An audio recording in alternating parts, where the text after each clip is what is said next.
bagus.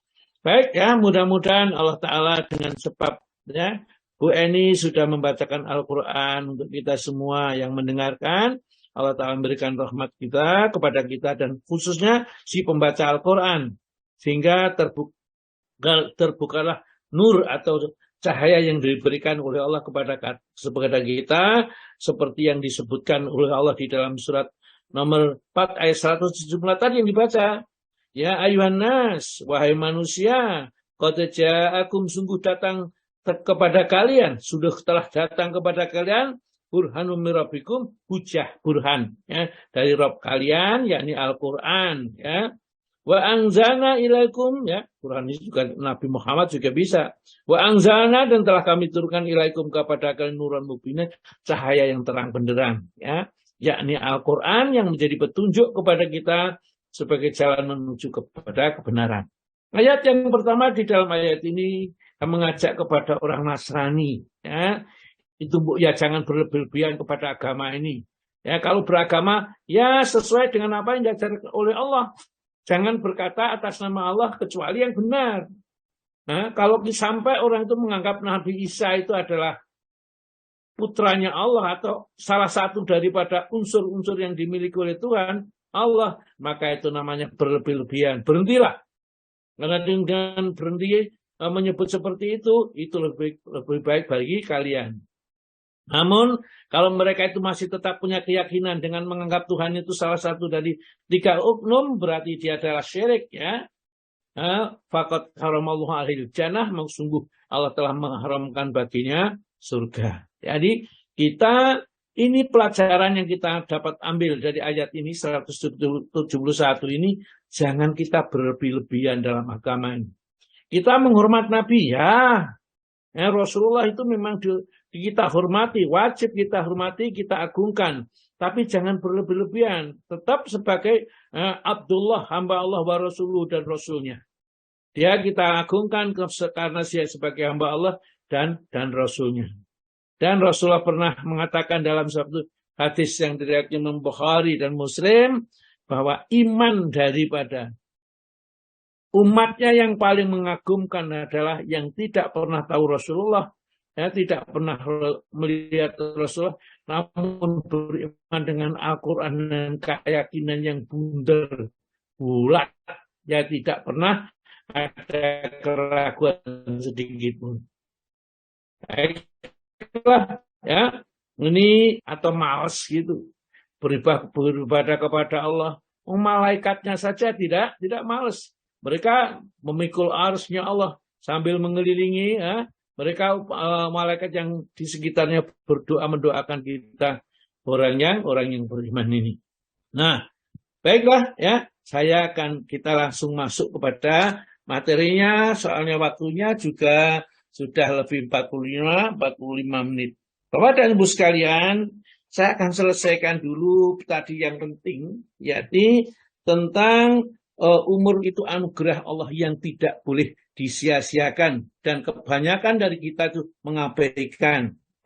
Tadi sudah kita mulai pijaannya. Yang pertama adalah surat Al-Asr ayat 18. Kemudian yang kedua adalah surat Al-Asr ya, wal asri itu ayat 1-3. Kemudian hadis Nabi yang menjelaskan bahwa kita nanti tidak akan beranjak ya, di padang mahsyar itu dari tempat kita berdiri sebelum ditanya tentang 4-5 perkara ya, sebenarnya 4 tapi karena yang nomor 3 itu ya, atau bisa juga nomor 4 urutannya terdiri dari 2 pertanyaan, maka ada yang menguraikan sampai 5. Yakni tentang umurnya bagaimana ia dia gunakan. Kemudian tentang masa mudanya bagaimana ia habiskan. Tentang hartanya dari mana ia mendapatkan dan untuk apa ia belanjakan. Dan yang kelima adalah tentang ilmunya. Sejauh mana ia amalkan ilmu yang diperolehnya ini. Ini penting sekali bagi kita yang mencari ilmu ini. Bukan berhenti dari mencari itu saja. Kalau sudah tahu ya sudah. Ada tugas yang pokok harus mengamalkan ilmunya. Kita punya ilmu sholat malam, kita ilmu sholat duha, kita ilmu baca Al-Quran. Maka semua ilmu itu kita amalkan. Ya. Jangan sampai kita sudah punya ilmu, sudah mengerti, ya pura-pura tidak tahu. Dan ketika tadi juga sudah jangan menunda-nunda amal. Kalau kita tahu itu perbuatan baik, jangan ditunda. Kalau ikut kajian, ya segera ikut kajian. Nanti kalau ada keperluan, tinggalkan. Ya, pokoknya jangan sampai kita, kalau masih mampu, kita tinggalkan. Enggak, buka aja linknya. Tapi nanti kalau sudah mau berangkat, ya kita matikan, kita berangkat kerja. Karena kerja itu juga ibadah kepada Allah dalam rangka untuk mencari rezeki yang halal. Karena kerja itu ibadah, jangan sampai dusta, menipu, ya, atau mungkin di dalamnya ada ghibah dan lain-lainnya. Kemudian Ibnu Umar tadi berkata, kalau kamu berada di waktu pagi, jangan menunggu datangnya waktu sore. Kalau berada di waktu sore, jangan menunggu waktu pagi. Segera beramal. Kalau kita punya kesempatan beramal baik, ya, manfaatkan waktu sehatmu sebelum datang waktu sakitmu, dan manfaatkan hidupmu sebelum datang kematianmu. Ya. Yang berikutnya adalah jangan menyia-nyiakan kesempatan. Ini disebutkan dalam surat nomor 63, surat Al-Munafikun, ayat yang ke-10. Ya. Ini kemudian disambung juga surat Al-Baqarah ayat 254, yang itu mengingatkan kepada kita supaya jangan sampai menyia-nyiakan kesempatan. Karena kalau kesempatan sudah lewat, kita tidak bisa mengulang lagi. Monggo Pak Tomo dibaca ayat 254 surat yang nomor 2. Ya ayyuhallazina amanu. Ya. Ayat kedua. Ayat 254 surat 2. Ya, Ustaz.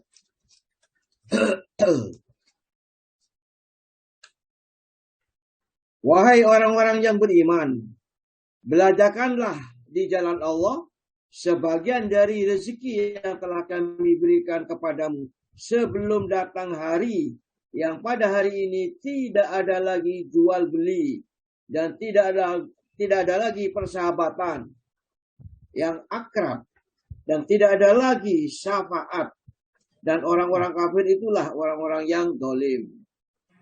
Ya, jadi jangan sampai kita itu lengah, lalai.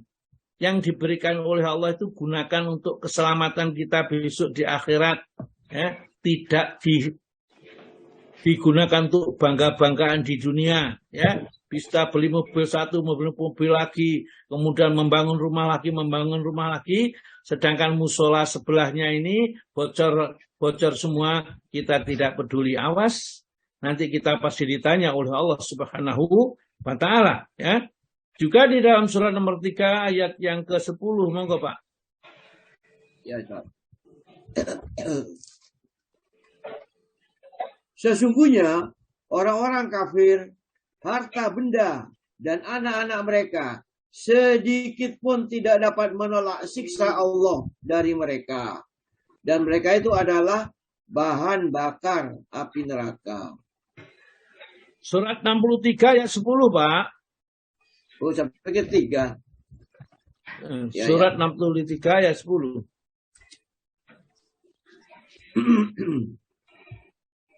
Dan belajarkanlah sebagian dari apa yang telah kami berikan kepadamu sebelum datang kematian kepada salah seorang di antara kamu. Lalu ia berkata, ya Tuhanku, mengapa engkau tidak menangguhkan kematianku sampai waktu yang dekat, yang menyebabkan aku dapat bersedekah dan aku termasuk orang-orang yang soleh. Ya, perhatikan Allah mengingatkan kepada kita, jangan sampai kesempatan emas yang diberikan oleh Allah di dunia ini kita lalaikan. Kalau kita tunda, pasti lalai. Itu artinya. Jadi kalau nanti aja, akhirnya kita tidak jadi. Kalau kita mau umroh misalnya, sudah punya uang, tidak jadi umroh, besok saja, ya nggak jadi, akhirnya nggak jadi umroh. Pokoknya kalau ada perbuatan baik, jangan dilewatkan. Ya. Meskipun ya enggak apa-apa kita tidak mengerjakan, itu cuma sunnah ya kan misalnya. Tetapi kerugian yang kita peroleh itu akan sangat membuat kita menyesal yang berkepanjangan nanti. Allah Ta'ala, Rasulullah bersabda dalam sebuah hadis riwayat Imam Bukhari, ya, nikmatani maghbun, ya, fihi makasirun minan nas. Ada dua kenikmatan yang kebanyakan manusia itu tertipu. Artinya tidak bisa menggunakan kesempatan itu, senyampang kesempatan itu ada. Yang pertama apa? Asihatu, waktu sehat. Sebenarnya waktu sehat seperti ini bukan ngaji kan gampang. Baca Quran juga enak, begitu kajian juga enak. Tapi malas. Baru tahu nanti kalau sudah seperti saya ini tua, nggak bisa, bergerak saja sudah susah, nggak setangkas dulu, baru merasa getun. Iman. Waktu yang kita masih punya itu, wah, sepeda motoran yang nggak jauh saja nggak mau. Masuk masjid nggak mau, di masjid ada kajian juga tidak kita mau datangkan. Iman untuk mau kemana lagi kita. Hidup kita tidak lama lagi akan segera berakhir nih. Oleh karena itulah Rasulullah mengatakan itu ada dua kenikmatan yang manusia itu sering lupa. Satu asihatu waktu sehat, yang dua wal farahu waktu luang. Sudah sehat dan waktunya luang, maka jangan disia-siakan. Gunakan untuk mencari sebanyak mungkin kebaikan yang bisa kita raih. Ya. Sehingga Rasulullah mengingatkan kepada kita ikhlanim khamsan qabla khamsin. Maka jagalah 5 perkara sebelum datangnya 5. Yang pertama adalah sababuhu qabla harmika.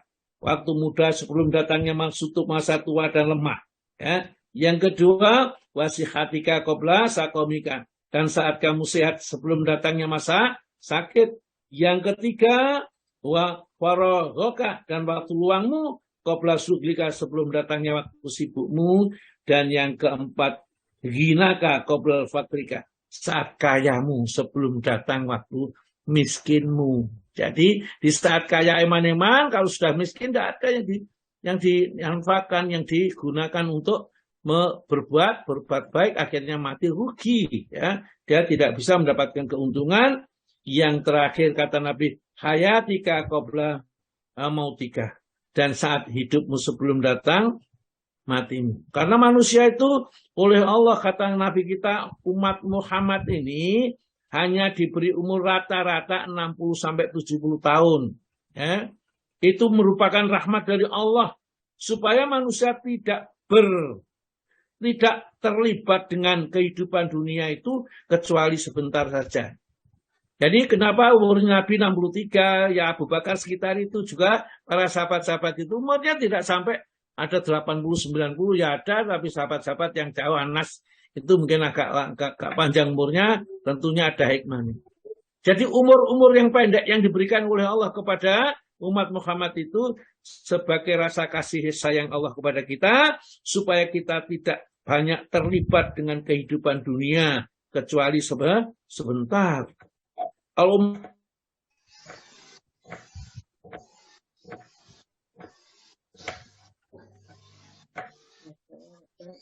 pohon-pohonan pada saat itu juga tidak sama seperti sekarang, ya. Pohon anggur kecil-kecil, kalau dulu pohon anggur itu besar, bahkan biji katun itu sebesar ya pinggulnya sapi dalam satu riwayat itu. Kalau dulu itu orangnya besar, jadi tanaman-tanaman yang harus besar-besar, ya. Dan Rasulullah mengatakan orang yang paling baik itu adalah orang umurnya yang panjang umurnya dan baik amalnya. Umurnya panjang tapi terus-menerus berbuat baik, memanfaatkan umur panjang yang diberikan oleh Allah kepadanya itu untuk berbuat kebaikan. Ini sedikit, ya, ada satu riwayat yang diriwayatkan oleh seorang ahli hadis yang dianggap sebagai hadis yang hasan ini, ya. Dulu ada 2 orang kafir atau musyrik yang masuk Islam, ya. Setelah masuk Islam, dia kemudian berjihad di jalan Allah. Berjihad, maka orang yang pertama mati syahid di dalam perang ini. Tentulah, ya, orang mati syahid pahalanya surga. Yang kedua itu tidak mati syahid, mati setahun kemudian, ya, baru mati, tapi tidak mati syahid. Setahun kemudian baru meninggal dunia, ya. Akhirnya Tolhah bin Ubaidillah itu bermimpi, ya, melihat kedua-duanya, karena ini termasuk yang dikenal oleh Tulkah bin Ubaidillah. Kedua-duanya di pintu surga, jadi seakan-akan kiamat sudah terjadi, dan kedua orang itu, yang tadi masuk Islam, yang satu mati syahid, yang kedua 1 tahun ya, setelah mati syahid ini. Ternyata yang kedua yang masuk surga terlebih dahulu. Yang setahun dia baru meninggal, berarti dia tidak mati syahid. Itu ternyata yang masuk surga lebih dahulu. Kaget dia ini, Tulkah bin Ubaidillah ini, maka dia harus mencari tahu sama Nabi. Apa rahasianya? Kenapa justru yang syahid itu kok tidak masuk surga lebih dulu, yang meninggal 1 tahun setelah dia ikut surga kok tambah lebih dulu masuk surga? Maka tatkala ia bertanya kepada Nabi, Nabi pun menjawab, ya, bukankah selama 1 tahun itu ia telah sholat, ia telah puasa, ia sudah bersedekah dan lain sebagainya. Kata Nabi kita, jauh jaraknya surganya antara yang mati syahid tadi dengan orang yang mati setahun kemudian yang beramal baik ini. Jauhnya sejauh antara jarak langit dan bumi.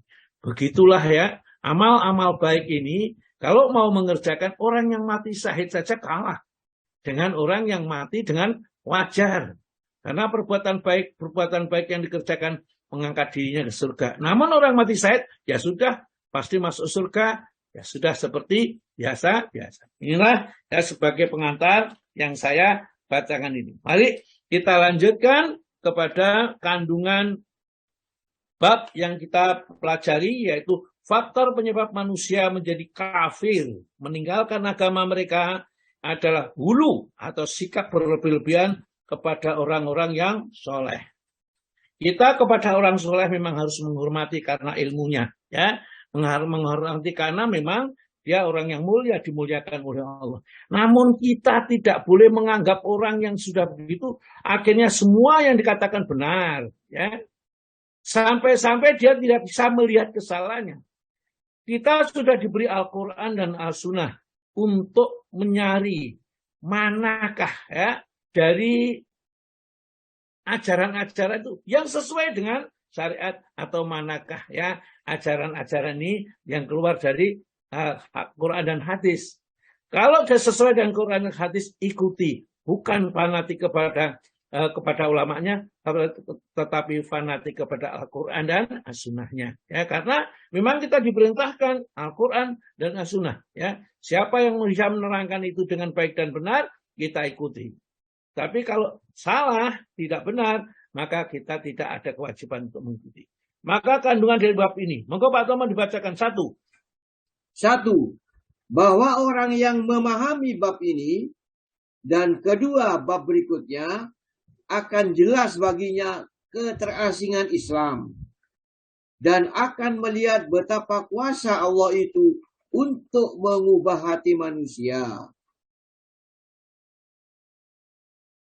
Iya, ya, jadi orang ini kalau terlalu berlebih-lebihan memuji orang, menganggap ini sangat mendewa-dewakan, oleh karena itulah Nabi tidak mau dihormati sebagaimana orang Nasrani menghormati Nabi Isa, putra Maryam, sehingga dihormati melebihi dari kodratnya, yaitu seorang utusan Allah dijadikan sebagai Tuhan. Yang kedua, monggo Pak. Kedua, mengetahui bahwa mula pertama syirik yang terjadi di muka bumi ini adalah karena sikap yang tidak benar terhadap orang-orang yang soleh. Jadi kadang-kadang begini Pak, orang dianggap orang soleh nanti jadi kuburan, dimasukkan dalam itu supaya apa? Alasannya supaya nanti orang soleh itu senantiasa mendengar adzan yang dikumandangkan, atau dengan alasan-alasan yang tidak pakai ada dalilnya sama sekali. Mereka dimakamkan di sekitar masjid, bahkan mungkin dibangun di atasnya itu menara, sehingga orang-orang yang datang kepadanya nanti di sana memohon ya kepada selain Allah. Jadi di situ memang masjidnya ramai, tetapi karena ada orang yang cerita, saya datang ke sana, ini kuburannya si fulan, ini wali ini ya, padahal yang mengetahui wali cuma Allah saja. Jadi itu dianggap wali, mengambil tanahnya dan sebagainya, maka terjadilah perbuatan-perbuatan syirik yang dilarang oleh agama. Hati-hati, itu diperingatkan oleh Allah jauh-jauh sebelumnya, jangan sampai kita kebablasan ke sana. Terus Pak. Ketiga, mengetahui apa yang pertama kali diperbuat orang-orang sehingga ajaran para nabi menjadi berubah. Dan apa faktor penyebabnya? Padahal para nabi itu sebagaimana diketahui adalah utusan Allah. Kenapa kok mereka? Karena mereka tidak punya ilmu, sehingga nggak ngerti ajaran nabi yang diajarkan kepada mereka. Ini yang diperintahkan, ini yang dilarang. Oleh karena dia itu mempelajarinya, ya, tidak memakai dasar, tidak mempunyai pegangan, maka akhirnya apa katanya orang diikuti. Kalau malam Jumat lagi buat ini dan ini, karena ada nanti ya, arwahnya sini akan pulang, dan nanti macam-macam keyakinan yang batil, bahkan justru nanti akan terjadi perbuatan-perbuatan syirik. Inilah yang dibicarakan di dalam kitab tauhid ini. Jangan terlalu ya. Kepada orang, kadang-kadang orang senantiasa hanya sekedar imamnya jamaah kampung musola gitu aja sudah ya, seakan-akan ulama besar disanjung-sanjungnya sehingga apa katanya diikutinya tanpa kita melihat dalil yang digunakan. Kita boleh menghargai siapapun ulama, memang harus kita hargai, namun sebatas ya yang dimilikinya saja ya. Dia seorang hamba yang menularkan ilmunya, kita hormati. Tapi lebih dari itu jangan ya. Jangan sampai kita berlebih-lebihan. Bahkan ada sampai begini, kalau saya yang ngaji ini saya ikut, kalau nggak yang ini nggak ikut ya, itu jangan ya. Kita ikuti semua. Kadang-kadang dari lidah atau mulut orang yang kita tidak suka itu keluarlah nasihat-nasihat yang sangat bermanfaat bagi kita. Rendahkan dirimu, maka air itu akan mengalir dari tempat tinggi akan menuju tempat rendah. Hanya ilmumu akan bertambah kalau kamu tidak merasa sombong, merasa tinggi terhadap orang yang menyampaikan ilmu kepada kita. Terus Pak. 4. Diterimanya hal-hal bid'ah, padahal syariat ilahi dan fitrah murni manusia menolaknya. Terus 5. Faktor yang menyebabkan itu semua adalah percampuran adukan antara al-haq dengan al-batil. Adapun yang pertama ialah rasa cinta kepada orang-orang soleh, sedangkan yang kedua ialah tindakan yang dilakukan sejumlah orang berilmu dan beragama dengan maksud untuk suatu kebaikan. Tetapi orang-orang yang datang sesudah mereka menduga bahwa apa yang mereka maksudkan bukanlah hal itu. Ya, jadi ada orang memang soleh, orang baik, mengajar ilmu benar. Namun penerusnya itu karena tidak mempunyai sandaran ilmu berikutnya, maka tidak mengerti maksudnya. Akhirnya apa? Dipujanya lah, dibuatkan patung olehnya, ya, seperti kaumnya Nabi Nuh ini. Orang-orang itu soleh, tapi setelah mereka waktu lama, dia akhirnya dibuatkan patung dan dimintai sesuatu karena dianggap dia mendapatkan petunjuk dari Allah, dianggap seorang nabi atau wali karena kehebatan orang-orang itu. Itulah sebabnya maka kita harus hati-hati. Tetap kita menghormati kepada orang yang lebih alim, kepada guru-guru kita, siapa saja guru kita itu tidak boleh menyebut namanya dengan jambal, itu tidak boleh. Sebutlah dengan jabatannya. Jadi misalnya ya Pak Profesor gitu kan disebut biasanya Pak Profesor, jabatannya ini kan dia profesor. Itu memang begitulah adab-adab kita. Ustadz ini panggillah Ustadz ya. Jangan panggil namanya ya, karena itu merupakan panggilan yang tidak sopan ya. Jadi jangan sampai kamu menyamakan memanggil Nabi itu sebagai memanggil temanmu sendiri ya. Di dalam surat apa ya? Surat nomor 49 itu. Surat Hujurat itu. Ya ayyuhalladzina amanu la tarfa'u aswatakum fawqa sautin nabi kasyahri ba'dikum li ba'din an tahbata amalukum wa antum la rasul. Ayat yang kedua, Pak. Ayat yang kedua. Wahai orang-orang yang beriman, janganlah kamu meninggikan suaramu lebih dari suara Nabi. Dan janganlah kamu berkata kepadanya dengan suara keras, sebagaimana kerasnya suara sebagian kamu terhadap sebagian yang lain, supaya tidak hapus pahala amalanmu, sedangkan kamu tidak menyadari. Iya, itu dengan Nabi adatnya. Jadi karena Nabi seorang yang utusan Allah, berilmu, maka nggak boleh kita ngomong keras di hadapannya saja. Allah Ta'ala larang, la tarfa'u aswatakum. Jangan kamu tinggikan suaramu. Fauqa sautin Nabi, di hadapan Nabi. Jangan. Oh ya Nabi, kalau ini kan cuma ustaz saja, enggak apa-apa dibentak-bentak. Ya enggak begitulah ya. Ya sama-sama kita hormati karena dia orang yang berilmu, ya. Wala tajar bil qauli kajari ba'dikum ila ba'din. Jangan sampai kamu suaranya itu kamu perlakukan Nabi itu seperti kamu manggil teman-temanmu sendiri. Antah bata amalukum wa antum la tasurun. Kamu akan hapus amalmu sementara kamu tidak sadar kalau itu kamu sudah hapus amalnya. Maka harus hati-hati. Kalau di zaman itu para sahabat itu begitu turun ayat itu kalau dekat Nabi suaranya hampir hanya didengar dengan dia dan Nabi saja. Suaranya sangat pelan sekali. Terus Pak, monggo. Yang keenam ya. Nggih. Keenam, tafsiran ayat dalam surat Nuh. Maksudnya ayat ini menunjukkan bahwa sikap yang berlebihan dan melampaui batas terhadap orang-orang soleh adalah penyebab terjadinya syirik dan ditinggalkannya tuntunan agama para nabi. Iya, jadi kalau sudah itu, jadi ajaran nggak ngerti. Akhirnya apa? Akhirnya dianggap ini datang dari Nabi karena ini orang yang soleh. Loh, guruku saja, pondoknya saya yang mondok itu muridnya ribuan. Kamu itu loh, baru apa? Baru bisa ngaji terjemah aja sudah. Meremehkan orang akhirnya. Hati-hati, jangan sampai kita berlaku seperti itu. Ya, kita remehkan.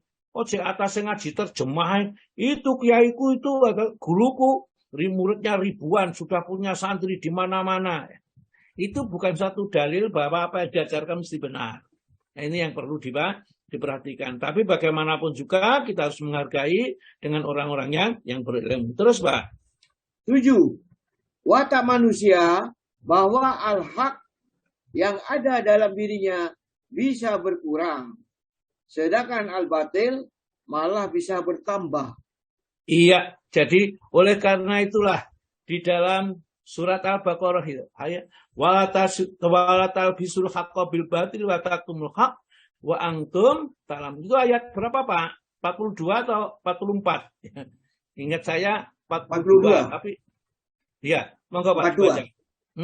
Dan janganlah kamu campur adukan yang hak dengan yang batil. Dan janganlah kamu sembunyikan yang hak itu, sedangkan kamu mengetahui. Iya, jangan sampai Pak, nanti karena kita tidak tahu, kita tidak mengerti, akhirnya ajaran-ajaran yang batil yang dilestarikan. Sedangkan yang sebenarnya disembunyikan oleh mereka, padahal mereka tahu. Wa antum tatluna kitab, sedangkan kamu membaca kitabnya. Sebenarnya ayat itu ditujukan kepada orang-orang Yahudi. Ya, mereka itu tahu bahwa Nabi itu benar, ajarannya dia adalah utusan Allah, tapi disembunyikan. Ya, yang ditunjukkan adalah Nabi itu penipu, Nabi itu kang ini dan lain sebagainya. Ya, seperti itu. Maka teruskan, Pak Tomo. 8. Bab ini mengandung suatu bukti bahwa kebenaran pernyataan kaum salaf bahwa bid'ah adalah penyebab kekafiran dan lebih disenangi oleh iblis daripada maksiat. Karena maksiat masih bisa diampuni, sedangkan bid'ah tidak. Karena meyakininya enggak ada, Pak. Ya sudah ya. Jadi bahayanya ya orang-orang yang meninggalkan kebenaran akhlak itu, maka dia akan terjatuh kepada perbuatan bid'ah. Nah, perbuatan bid'ah kalau sudah dikerjakan sulit untuk bertobat. Kenapa? Mereka merasa benar. Ya, kalau kemis kliwon itu akan datang ini meruh, ini ada di sini membawa ini dan ini. Kalau kita tidak sambut dengan misalnya bacaan ini, selamatan ini ya. Doanya kan doa kita dari Al-Quran, tapi perbuatan-perbuatan itu perbuatan yang dilarang. Maka akhirnya jadinya apa? Jadi perbuatan-perbuatan ini jadi perbuatan bid'ah yang dilarang dari agama. Terus dilakukan, akhirnya jadi syirik atau kafir. Mereka mengingkari ajaran yang sebenarnya yang dihidupkan adalah ajaran yang bid'ah.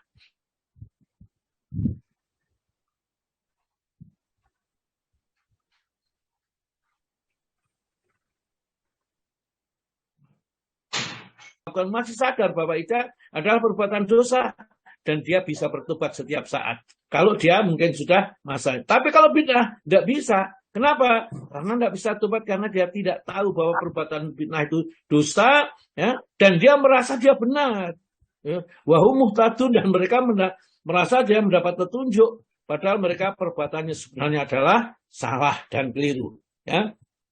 Maka terus, Pak. 9. Setan mengetahui tentang dampak yang diakibatkan oleh bid'ah, sekalipun maksud pelakunya adalah baik. Terus, ya, oke. Moga, suara zaman kok hilang, Pak?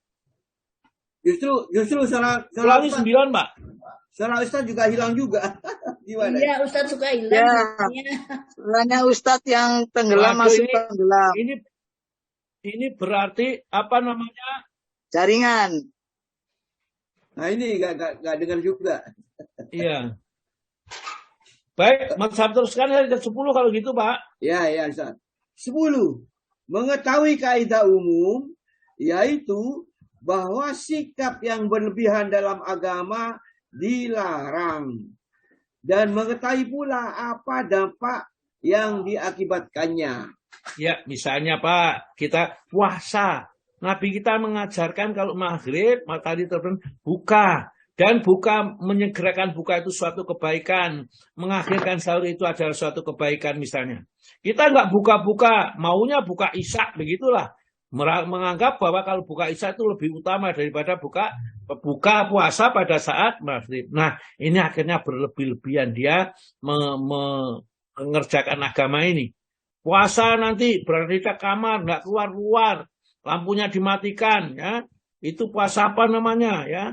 Puasa pati geni barangkali, ya. Itu semua berlebih-lebihan, akhirnya jadilah perbuatan-perbuatan itu syirik. Ya, karena apa? Biasanya yang dipuji adalah jin. Tujuannya apa? Ingin sakti, mendapat rezeki, mendapat gaman, ya, atau senjata yang ampuh gitu, dia berpuasa dan seterusnya. Berlebihan dalam agama buruk, ya, karena itu menimbulkan bid'ah dan akhirnya kekafiran, dan dia tidak sadar, ya, bahwa itu akan ke sana. Terus, Pak. 11. Bahaya dari perbuatan sering berdiam diri di kuburan dengan niat untuk suatu amal soleh. Nah, itu kadang-kadang Pak, kita itu lihat itu kalau di Surabaya saya itu lihat pernah di Bungkul itu, ya, di masjidnya sudah adzan dan seterusnya, atau di Ngampel saya juga pernah itu. Ya, mereka masih begitu tekun, ya, memutar tasbih di kuburan-kuburan itu, ya. Dia baca ini sambil gila-gilo seperti itu. Ini yang harus kita perhatikan. Cobalah kita menggunakan akal sehat kita. Al-Quran butuh petunjuk yang sudah benar, ya. Itu burhanun mirabbikum. Jadi burhan dari Rabb kalian, hujjah dari Rabb kalian, ya. Dan itu sebagai nuran mubinah, cara yang terang benderang. Pelajarilah itu. Jangan kita menganggap perbuatan kita itu hanya mengikuti torekoh ini. Saya khawatir, ya, dari teman-teman yang tidak bisa meninting, ya, memilih torekoh yang baik, akhirnya terjerumus kepada torekoh yang keliru dalam menjalankan syariat ini. Paling enak torekoh Al-Quran dan Sunnah itu pasti benarnya, ya. Jadi karena itu sang jamin adalah Allah dan Nabi. Wa man yuti'illaha faqad ata Allah. Wa man yuti'i rasulah faqad ata Allah. Barang saya mengikuti Rasul, pasti dia mengikuti Allah. Sudah tidak usah aneh-aneh lagi. Mudah, gampang, dan ringan dikerjakan. Maka terus, Pak. 12. Larangan adanya patung-patung dan hikmah dalam pemusnahannya untuk menjaga kemuliaan kemurnian tauhid dan mengikis kemusyrikan. Sebenarnya patung itu tidak apa-apa kalau nggak disembah. Tapi oleh karena bagaimanapun juga bahayanya patung-patung itu akan menyebabkan orang yang tidak memiliki ilmu agama itu akhirnya memintanya, atau pertama kali ditempatkan di kamarnya, di ruang yang terhormat, dikasih kembang sekitarnya, kemudian ya dibacakan Al-Fatihah mungkin barangkali, dibacakan lagi kulhu ya sekalian kali, kemudian dia minta kepada Allah di depannya patung itu. Nah, itu adalah satu kesyirikan yang harus kita segera ya. Di dalam surat Az-Zumar, ya, surat nomor 39, ayat yang ketiga, orang-orang kafir itu tatkala dilarang mereka menyembah berhala, ya, mereka itu punya alasan yang konkret ya, yang pas bahwa dia sebenarnya tidak menyembahnya, tapi cuma sarana saja. Monggo Pak dibaca ayat ketiga. Ingatlah, hanya kepunyaan Allah lah agama yang bersih dari syirik.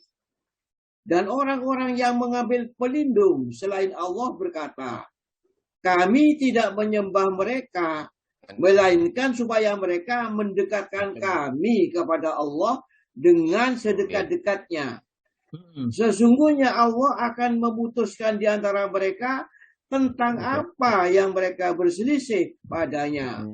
Sesungguhnya Allah tidak menunjuki orang-orang yang pendusta dan sangat ingkar.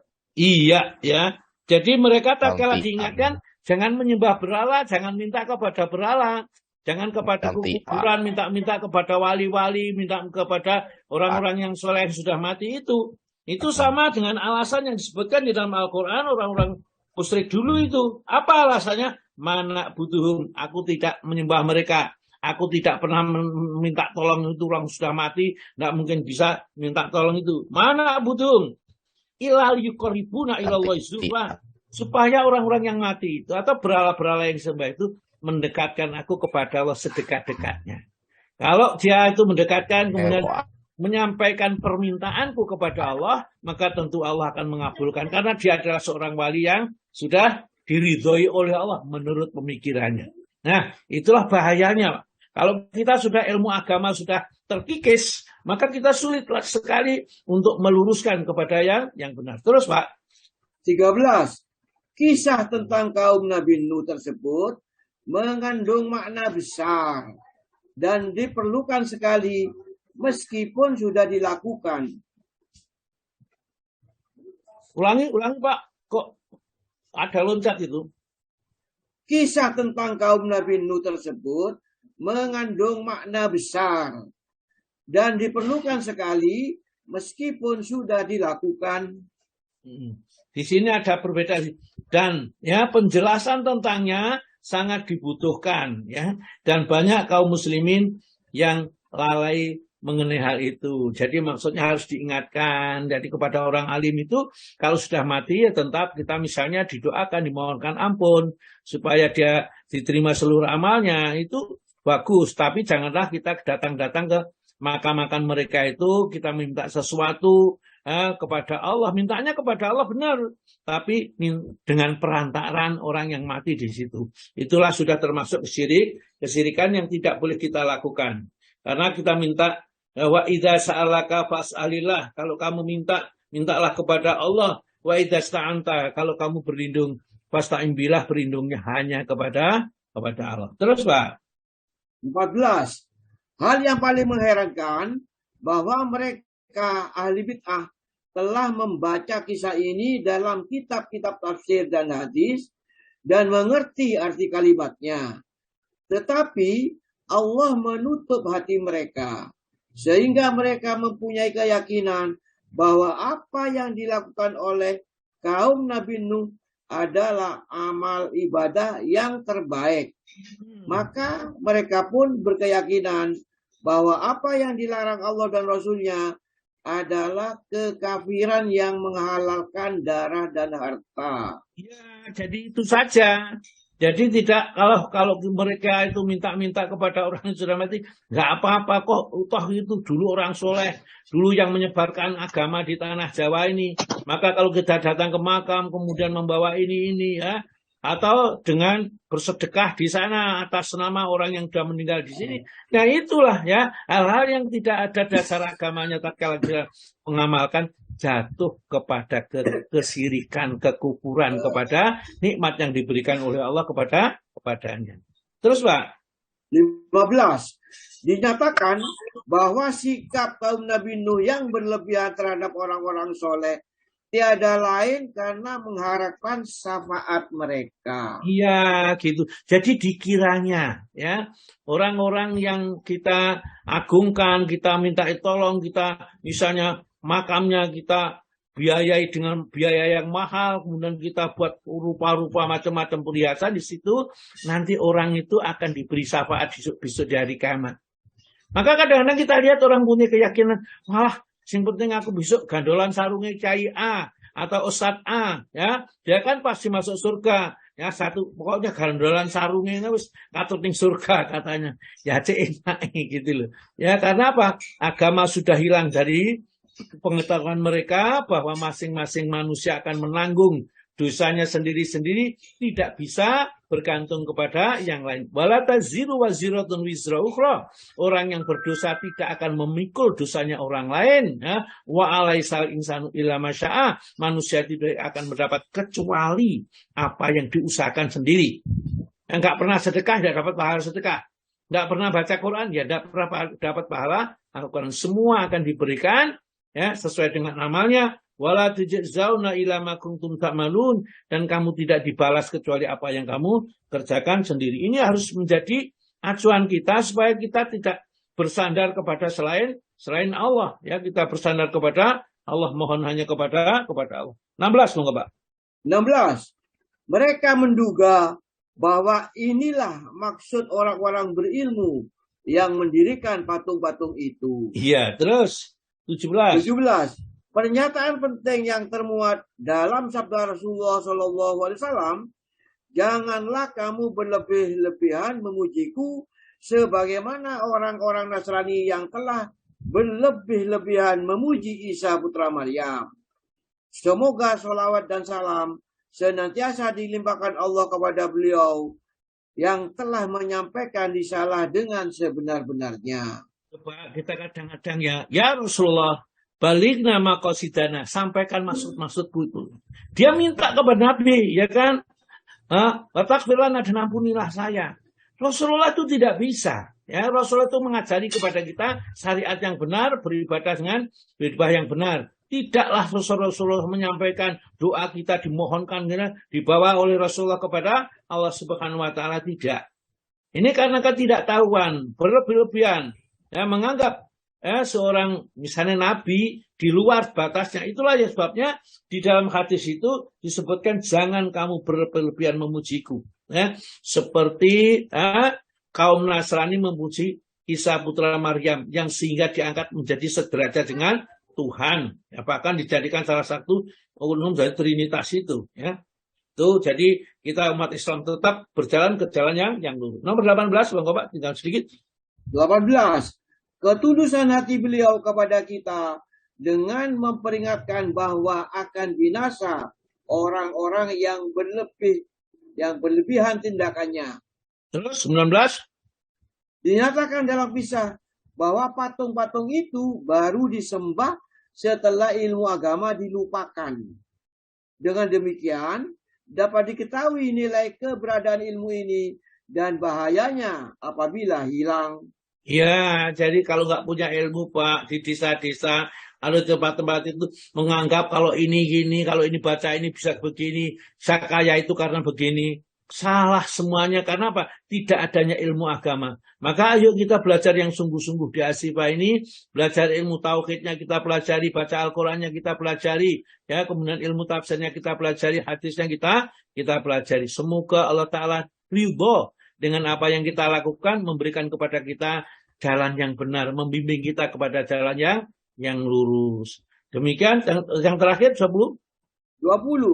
Bahwa sebab hilangnya ilmu adalah meninggalnya para ulama. Ya, jadi kalau ulama-ulama itu meninggal berarti ilmu sudah hilang.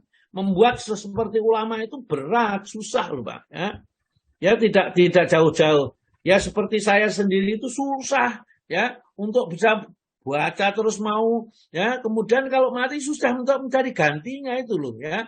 Seperti Ustadz Somad, kemudian Ustadz Hadi Hidayat ya, dan lain-lainnya Ustadz-Ustadz itu, kalau mereka meninggal itu sudah sulit mencari gantinya lagi. Ya, tidak setiap orang mempunyai kapasitas seperti mereka. Mudah-mudahan Allah Ta'ala memberikan kita serahmatnya, sehingga setiap ulama yang ganti akan Allah ganti dengan yang lebih baik. Ya, ya sampai di sini saya kembalikan kepada Pak Alwi. Monggo silakan Pak Alwi.